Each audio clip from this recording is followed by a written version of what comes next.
Go. Do this, boys. Alright, maybe make this one a little shorter. Alright. That was small, I'm sorry. This is what we look like after 17 days on the road, 16, something like that. It was fun. This is the team that brought you guys the video, Spencer, myself, and Ethan. It was absolutely a group, a team effort, and incredible experience. These guys are fun. We had some ups and downs, and we pushed through and had an amazing trip. That was one of the coolest things I've ever done. I think these guys would probably agree. Yeah, absolutely. Once in a lifetime. Coolest part about it was Ethan had never caught a fish. He'd never really even been outdoors at all. Yeah, very true. So for him to adapt and him to do what he did was absolutely incredible. Good trip. Thanks, boys. It was a blast. I'll see you. Thanks, boys. Ethan and I are back on the road. Hopefully you guys enjoyed these videos, and we're going to do a little wrap-up right now, so stay tuned. Hey guys, welcome back here to another episode. This is the official last episode of the Alaska tour. I just kind of want to go over everything and kind of make sure that it was a success. I want to answer some questions at the end, but I also want to do something that a lot of people recommended in the comments, which is awesome. They wanted me to go over kind of the map and the route we took, which now that we're back, it doesn't seem as bad, but now that I just went over a lot of the numbers of how long it actually was, this was a pretty long trip. It consisted from July 3rd all the way to today, which is the 20th. So that is 17 days about. So we're going to go over it right now. The starting point was Chicago, right there. That was the starting point where me and Ethan and I drove up there, and we drove to meet Spencer in Minnesota. That right there was 416 miles. So right there, that is where we picked Spencer up. What up, bud? You ready to go to Alaska? And then July 3rd, we left and we went up north there. A large amount of cash, more than $10,000 in the vehicle today? No, ma'am. I wish. To the border. So right there is the border stop we took. From there, from Spencer's house to the border, it was 613 miles. So right there, we already clocked in about 1,000 miles. And then, so we've gotten 3 stops, or well, we've gotten 2 stops. We went from Spencer's house to the border, and then our first fishing spot, the border to Saskatchewan. We did not catch a world record. We thought we were, but we didn't. Thanks, Adam, for taking us out. That was 322 miles. And that is where we met up with Fishing Geeks. We met up with Adam. That was the first stop. We fished there with him for trout and for whitefish. We ended up catching a couple whitefish and then watching another guy catch a trout, which was awesome. I mean, we did do like almost 1,500 miles there, and that was perfect stop for us. Then after that, we left Saskatchewan. We went through Edmonton, and we went this way, this way, this way, this way. And then right before we crossed the border right there, we got stopped by the DNR for not stopping at that checkpoint. What that checkpoint was it was just an area to wash your boat down for zebra mussels. It wasn't explained very good in the series, but he actually let us go, no warning at all, or no ticket at all. We just got a warning. And we were able to keep on driving then and go all the way to Muncho Lake. That was the next stop. So from Saskatchewan to Muncho Lake, that was 1,119 miles. So that was a big trek for us. And we did this all while sleeping in the truck. At that point in the trip, we did not stop and set up camp one time. We slept in the truck for an hour or two every night, and we would just keep driving. Spencer and I would take turns while Ethan was in the back doing the editing. So this trip was very, if I didn't have Spencer or Ethan, it wouldn't have been possible because everybody was always working, everybody was always doing something, which allowed us to do all these miles and make these videos for you. So after Moonshow, we fished for lake trout there. Wasn't very successful. We lost one at the boat. And then we drove through that night. We stopped in Whitehorse. It was titled Lake Trout Fishing and only was 2 minutes of lake trout fishing. Dude's too cool to wave. And then we kept going, and we got to the Alaskan border. Thank you. That's the border. From Moonshell Lake to the border, it was 738 miles. So that was not that bad, but it did take us pretty much a full day to get there. A lot of those roads are washed out because the mountains, they melt their snow and then they create rivers that wash the roads out. So those roads are not the best. It took us a little bit longer to get there. But then after that was the home stretch. We went from the border through Anchorage. Alaska rocks. Eagle River. John Mayfield, owner of the company. He's number one. All the way to Sedona. You just made it to Alaska. Time to get ready. Which that was 555 miles. And that was our ending spot, the Kenai River. And that wasn't really our ending spot, to be honest, because that was the first part of the trip. That took us 4.5 days. We left Monday night and we got there Saturday. So what is that? Monday, Tuesday, Wednesday, Thursday, Friday, Saturday. Almost 6 days to do all of that. Not stopping, not sleeping, just fishing and eating and driving. That was pretty much all we did. And then after that, we stayed in the Kenai and we fished for king salmon the whole time. That was the goal of the trip, was to catch a giant king salmon, and we did it. After we caught 3 of those, we wanted to do something else, and we drove back up towards Anchorage and then down to a town called Seward. Seward was where I was able to catch that goldfish-looking thing, which is a gold rock or a yellow eye rockfish, and then catch a halibut. Those were 2 species I also wanted to catch. And then a lot of you guys said that I made a comment that you're only able to catch lingcod in Alaska, which I was obviously wrong. You're able to catch them off the coast of California as well. So I think that's the next trip for me, or next big trip would be to go there, because I definitely do want to catch a lingcod. But Seward was fun, and that was pretty much the only 2 places we stopped in Alaska for fishing. Alaska's huge. We already covered a lot of miles, and if we had another week, we might have explored some more, but I think what we did was perfect. It was a perfect amount of time. And then we headed our trip back. We stopped right before Anchorage, and we went on a float plane. What's that thing in the river? That is a brown bear there. Oh, baby. And we made our trip all the way back. We didn't stop much. We stopped for trout a couple times. All right, we are going to be fishing this little creek. I've taken some of your guys' suggestions, but we kept pretty much going. We went all the way back down the same exact route we took. Except this time, we stopped in Edmonton to see Adam's brother, Sean. Cross-tail shad there and just a little. We were able to catch so many walleye. That video ended up being like 19 minutes long, and it was just walleye fishing, and then I ate that hot pepper at the end. So we did that.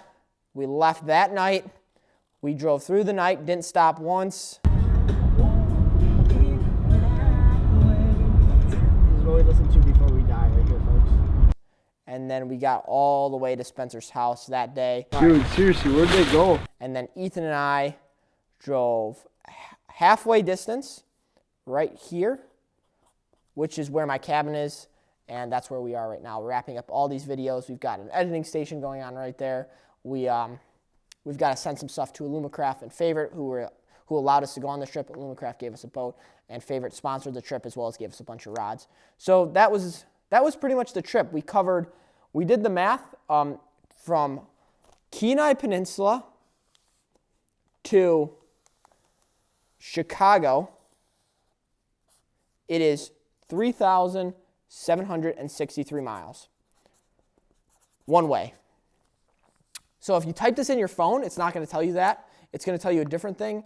But then once you press start, it's going to tell you a different number as well. That number is when you add up all the smaller destinations, which seems to be the most accurate reading, which is kind of different. This is all off of Apple Maps, so it could be a little wrong, but give or take.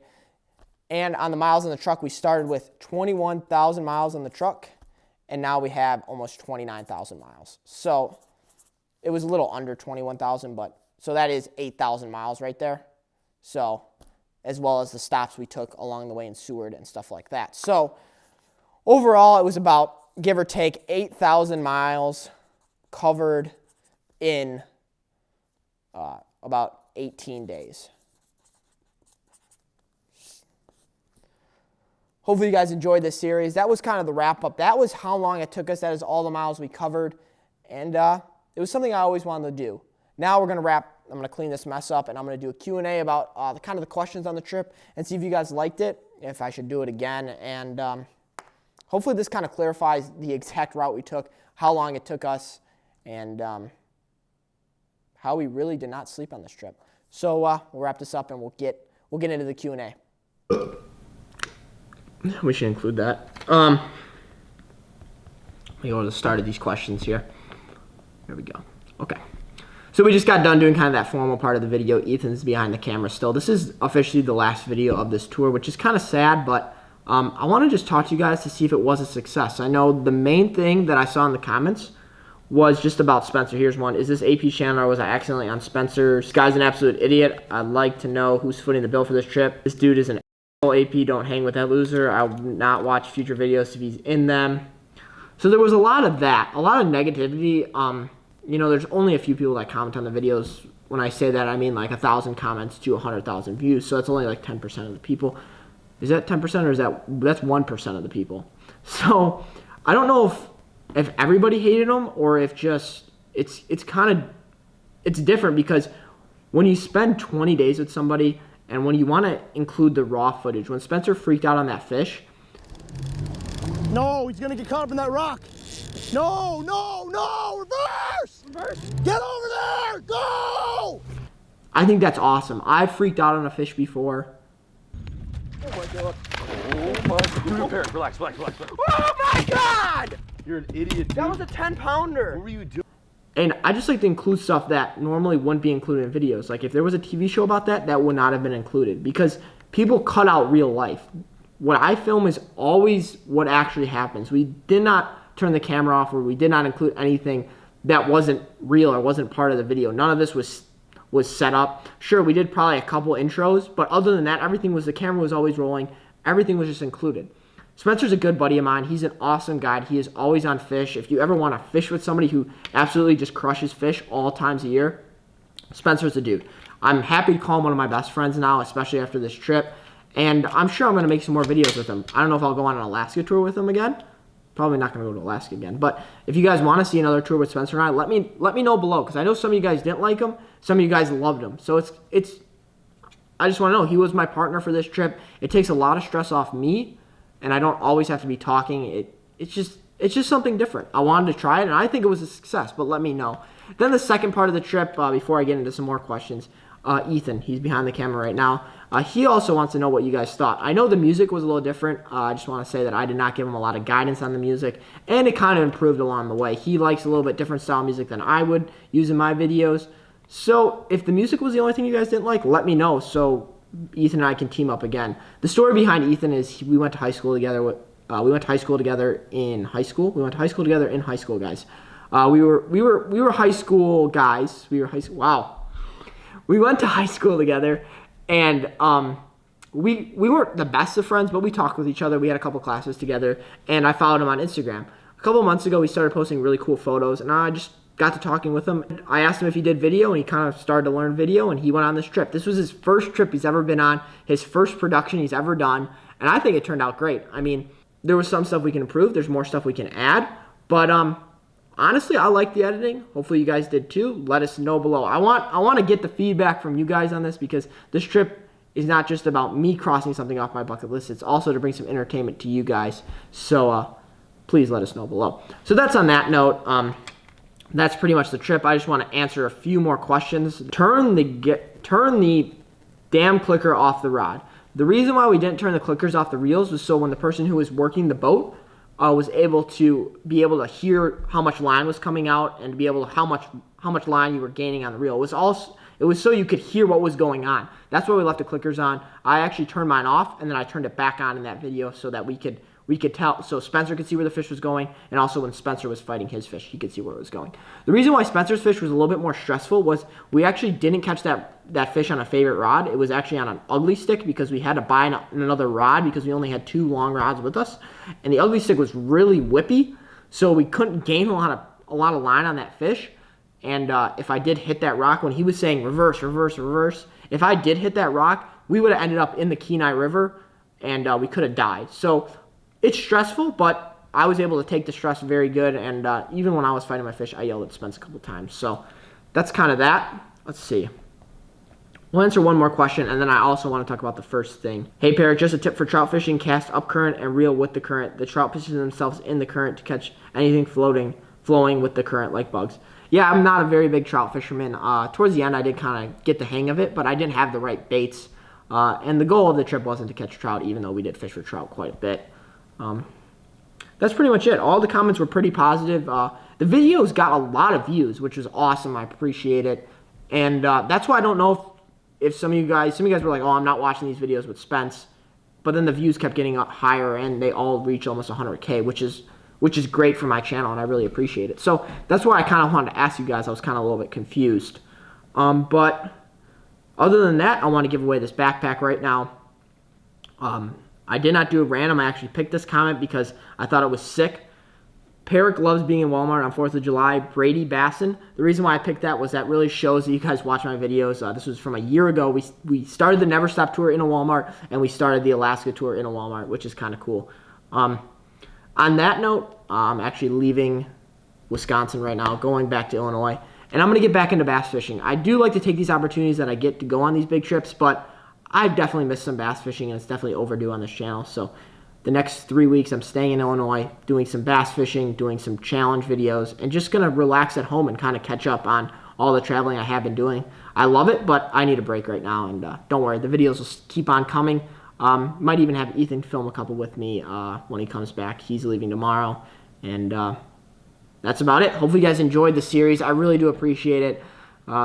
Hopefully you got a better understanding of how long that drive actually was, and I really do appreciate you guys. I don't know if I've said that enough, but I got the backpack, and then I'm also going to give away some signed favorite t-shirts below, and then one of my AP rods. So comment below. I'll give away about 10 things in this video, and really do appreciate it. Thank you guys, and we'll see you guys on another episode of AP Bassing.